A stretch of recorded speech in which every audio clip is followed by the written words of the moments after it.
SDL is gone? So we literally pick up from the moment we left off, and so Mom is presumably dead.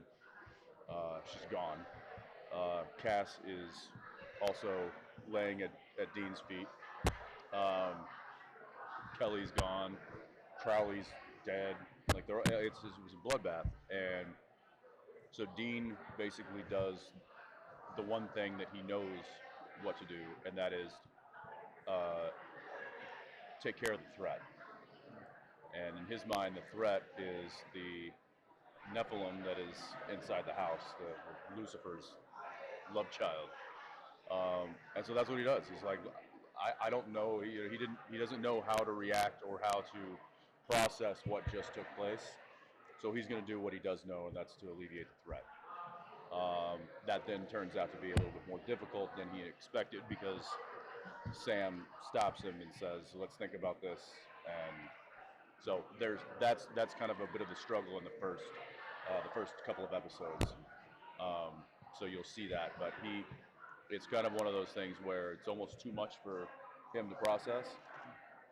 So instead of trying to deal with it, he just pushes it away, and it's like, I'll deal with that some other time. You hint at the conflict between Sam and Dean. The past couple of seasons, they've been really together. It's kind of been them against the world again after another couple seasons of conflict. Would you say that, to start season 13, it's more aching back to seasons when they were... No. No? Because I think what you're referring to is when there is a bit of it's kind of almost brother against brother in a sense. This isn't that. This is we're on the same page. We might just have different ideas about what to do, and we're going to get to the same point. We just might get there from different angles. Thank you. Yep. You have fans from all over the world. I'm from Brazil. The show's huge there. Obrigado. Oh, de nada. They're the nose. Love it. But after all these years, do you think, to what extent the fans' opinions or suggestions or craziness impact on the show? I think probably more than they realize. We're very fortunate in the fact that we do a lot of fan conventions throughout the year. So I think unlike most films or shows or anything entertainment-wise, we get more face time with the fans than a lot of people. And what that does is that gives us a direct line of communication and also feedback. So we're not just reading the critics' reviews online or watching Twitter. I mean, a lot of our writers and staff do that. They'll kind of keep the pulse of what's happening on Twitter and what the fans are saying. But for us personally, we get immediate feedback and direct feedback from them when we see them and when we talk to them, we shake their hands, give them a hug, and I think what that does is it not only gives us feedback on what A is working or B isn't working, but it also just kind of inspires us and fuels us to continue to go back to work and do what we want do what we want to do and do what we love to do because we see that it's actually impacting people. And whether they're happy about so-and-so being back or whether they're pissed off that so-and-so died, that's true emotion getting fed back to us. So I think it has a big place in the world of Supernatural, the fans' opinions. That's great. They're going to love to hear that. Yeah. Thank you. So first, congratulations on your twins.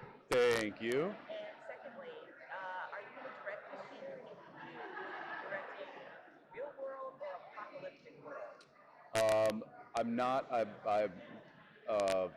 declined to do it this year just because I have a lot of kids at home now.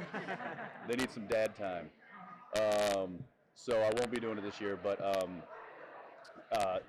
normally the directors won't know necessarily what they're going to direct. They'll get a slot, they'll get an episode number, but a lot of times the scripts aren't written. So we know right now we have all 23 director slots lined up right now, but we only have probably 6 or 7 scripts and probably another 2 or 3 that are broken, the stories and stuff. So there's only about 6 directors that have any idea what they're directing. And as far as like the apocalyptic world and the real world, there's probably going to be episodes where we're living in both of those times. So, being that we're here at Comic-Con, can you share with us something that you nerd out about personally?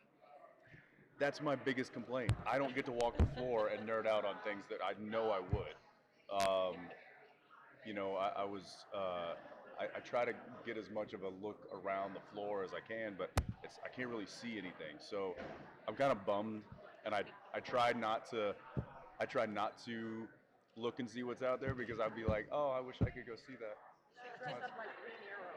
I know, I might try that. Like, yeah, get a costume, throw a mask on.